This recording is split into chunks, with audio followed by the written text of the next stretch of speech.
പുറപ്പാടിന്റെ പുസ്തകം 21 അധ്യായം. അടിമകളെ സംബന്ധിച്ച നിയമങ്ങൾ.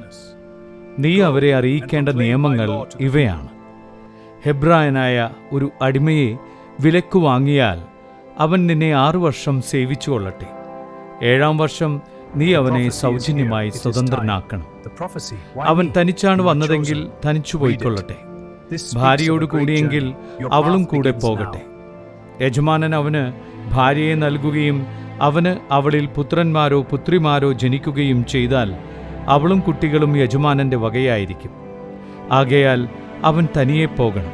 എന്നാൽ ഞാൻ എൻ്റെ യജമാനനെയും എൻ്റെ ഭാര്യയെയും കുട്ടികളെയും സ്നേഹിക്കുന്നു, ഞാൻ സ്വതന്ത്രനായി പോകുന്നില്ല എന്ന് ദാസൻ തീർത്തു പറഞ്ഞാൽ യജമാനൻ അവനെ ദൈവസമക്ഷം കൊണ്ടുവന്ന് കതകിൻ്റെയോ കട്ടിളയുടെയോ അടുക്കൽ നിർത്തി അവൻ്റെ കാത് തോലുളി കൊണ്ട് തുളയ്ക്കണം. അവൻ എന്നേക്കും അവൻ്റെ അടിമയായി. ഒരുവൻ തൻ്റെ പുത്രിയെ അടിമയായി വിറ്റാൽ പുരുഷന്മാരായ അടിമകൾ സ്വതന്ത്രരായി പോകുന്നതുപോലെ അവൾ പോകാൻ പാടില്ല. എന്നാൽ യജമാനൻ അവൾക്ക് വിവാഹ വാഗ്ദാനം നൽകിയ ശേഷം അവന് അവളിൽ അതൃപ്തി തോന്നിയാൽ അവൾ വീണ്ടെടുക്കപ്പെടാൻ അനുവദിക്കണം. അവളെ വഞ്ചിച്ചതിനാൽ അന്യർക്ക് അവളെ വിൽക്കാൻ അവന് അവകാശമുണ്ടായിരിക്കുകയില്ല.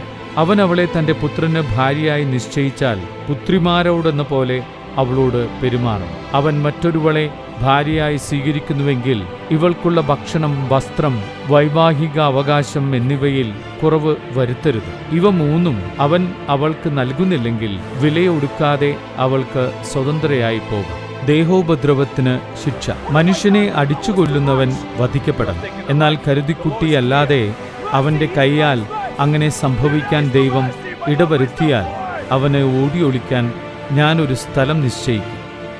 ഒരുവൻ തൻ്റെ അയൽക്കാരനെ ചതിയിൽ കൊല്ലാൻ ധൈര്യപ്പെടുന്നുവെങ്കിൽ അവനെ എൻ്റെ ബലിപീഠത്തിങ്കൽ നിന്നുപോലും പിടിച്ചുകൊണ്ടുപോയി വധിക്കണം.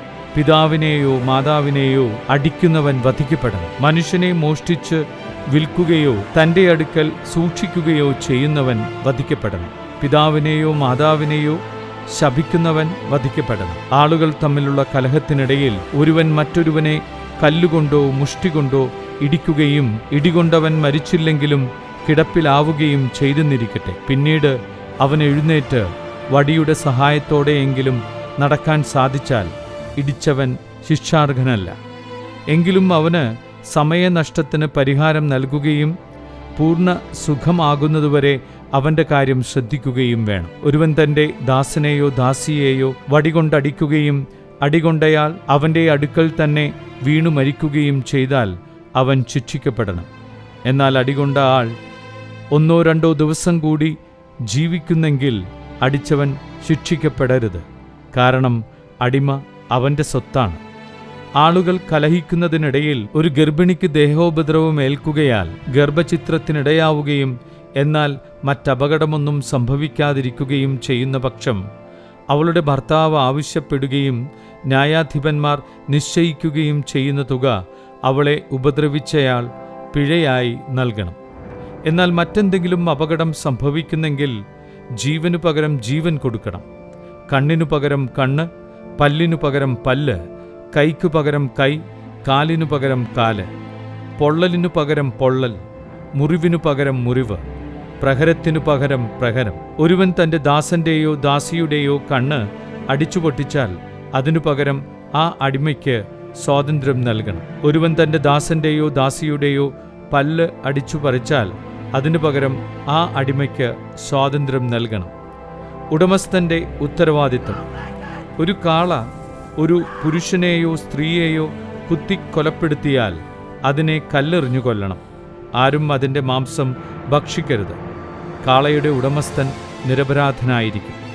എന്നാൽ കാള പതിവായി ആളുകളെ കുത്തി മുറിവേൽപ്പിക്കുകയും അതിൻ്റെ ഉടമസ്ഥനെ വിവരമറിയിച്ചിട്ടും അവൻ അതിനെ കെട്ടിയിടായ്കയാൽ അത് ആരെയെങ്കിലും കുത്തിക്കൊല്ലുകയും ചെയ്താൽ അതിനെ കല്ലെറിഞ്ഞു കൊല്ലണം.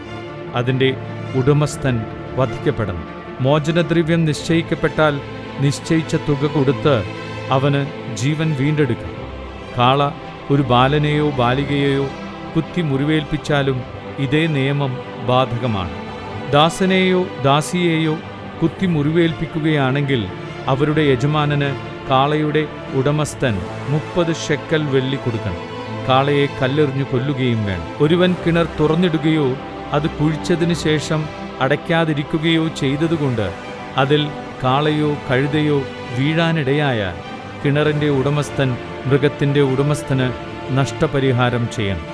എന്നാൽ ചത്ത മൃഗം അവനുള്ളതായിരിക്കും. ഒരുവന്റെ കാള മറ്റൊരുവന്റെ കാളയെ കുത്തി മുറിവേൽപ്പിക്കുകയും അത് ചാകുകയും ചെയ്താൽ അവർ ജീവനുള്ള കാളയെ വിൽക്കുകയും കിട്ടുന്ന പണം പങ്കിട്ടെടുക്കുകയും വേണം. ചത്ത കാളയെയും പങ്കിട്ടെടുക്കണം.